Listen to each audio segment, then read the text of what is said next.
Hey, salut! Aujourd'hui, on va voir comment connecter une API basique à votre appli Bubble. Alors, pour l'exemple, j'ai cherché sur Google une liste d'API ouvertes, gratuites et faciles à utiliser. Donc, je suis tombé là-dessus. Il y en a une que je trouve sympa, voilà, c'est la 2, la 4 Packs. C'est très simple.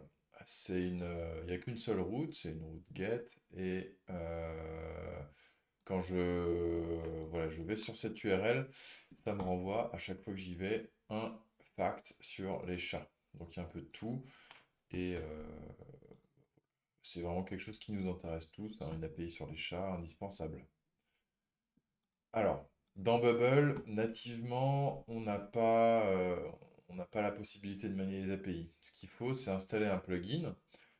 Le plugin, par contre, rassurez-vous, c'est un plugin officiel. Il est ici, il s'appelle API Connector.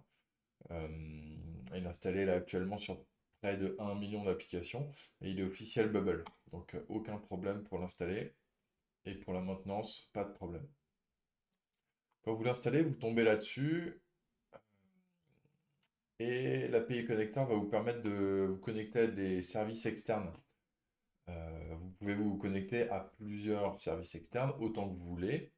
Là, moi, ça va être celui pour les chats, mais je pourrais en même temps avoir un service pour la météo, en même temps un autre pour euh, n'importe quoi sur Google Maps, par exemple. Je pourrais avoir plusieurs API en fait en même temps.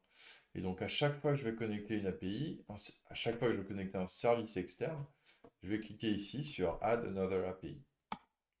Hop. Donc là, j'en ai deux, par exemple. Je vais supprimer la deuxième pour éviter toute confusion. Et je vais me concentrer sur la première. Donc ici, ça va être mon service auquel je vais me connecter, c'est le CatFacts. Euh, Chaque service peut avoir plusieurs routes. Une route, c'est une URL qui fait quelque chose. Ici, dans mon cas, il n'y a qu'une seule route. Voilà, sur ce service, il n'y a qu'une seule route. Mais si CatFact, en plus de me servir des petites faits sur les chats, il pouvait, je ne sais pas, m'envoyer des photos de chats, par exemple, je pourrais avoir une deuxième route. Et chaque route, là, ça s'appelle un call API. Voilà. Donc, de la même façon que je peux avoir plusieurs API, je peux avoir plusieurs calls à l'intérieur de chaque API. Donc je vais supprimer celui-ci. Encore une fois, on se concentre, on fait un exemple rapide et simple ici. On fait qu'une seule route. Donc ici, ma route, ça va être get facts. Get facts, puisqu'on reçoit qu'un seul fait. Mon URL, ça va être celle-ci que j'ai copiée. Ici, il y a quelques options. Euh, on retenait ici use as, data ou action. On a le choix entre les deux. Header et paramètres, ça dépend du service auquel vous connectez. Selon la route et selon euh, les besoins du service externe, vous serez peut-être amené à devoir passer des choses, des infos dans le header ou le paramètres. Donc ça, il faudra voir ça au niveau de la documentation du service externe. Si vous connectez à Stripe, ce sera à voir dans la doc de Stripe. Donc là, c'est bon. Mon service est vraiment simple. J'ai fini le paramétrage. Cependant, ici, on a toujours une alerte. J'ai besoin d'initialiser le call avant qu'il fonctionne. Je dois cliquer ici. Initialiser le call, ça veut dire en fait, on va demander à Bubble d'apprendre euh, le format de la réponse qui sera donnée par le service externe. Donc ici, concrètement, quand j'ai cliqué sur le bouton, Bubble a envoyé une message à l'URL sur laquelle que j'ai saisi. L'API externe a répondu. Et voilà ce qu'elle a répondu. Elle a répondu un fact. Voilà, le premier TV show de chat au UK a été organisé au Crystal Palace en 1871. Voilà, ça c'est le fait. Et la longueur 78. Voilà, c'est les deux infos que me renvoie l'API externe. Dans les cas avancés, je peux décider, ou si Bubble fait mal son job, je peux décider ici de modifier les types de data. Mais la plupart du temps, j'ai pas à toucher à ça. Donc je sauvegarde. Voilà, mon call est préparé et prêt à être utilisé. Je vais donc maintenant sur ma page design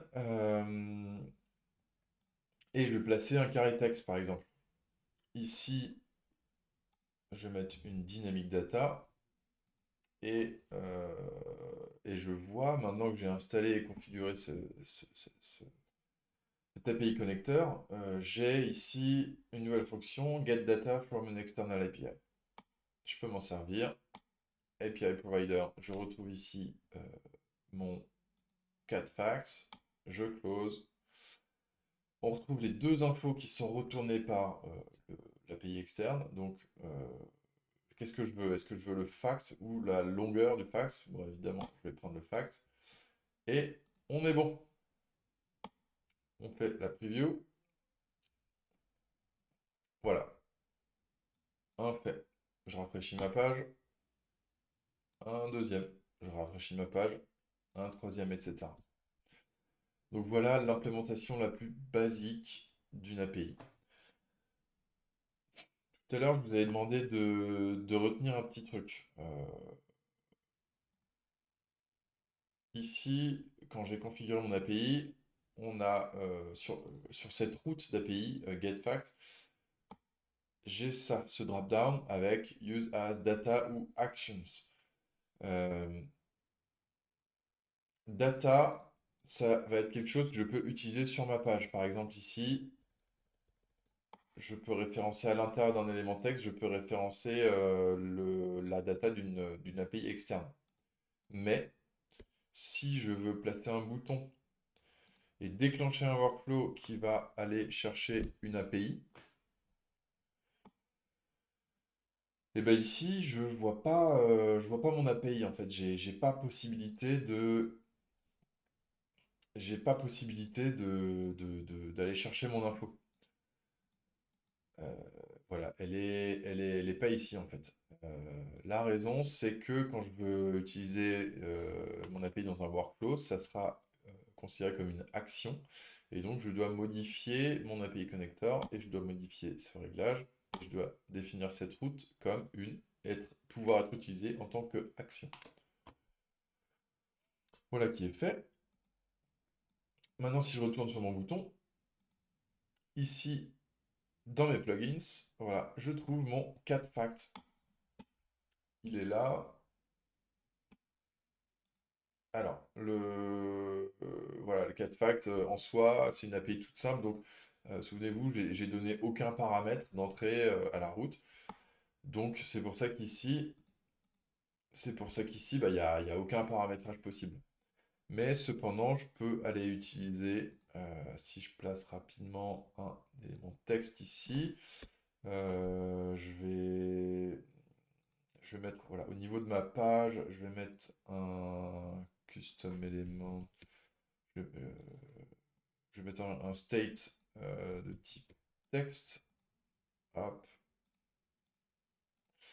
Dans le texte, je vais faire afficher le state que je viens de créer.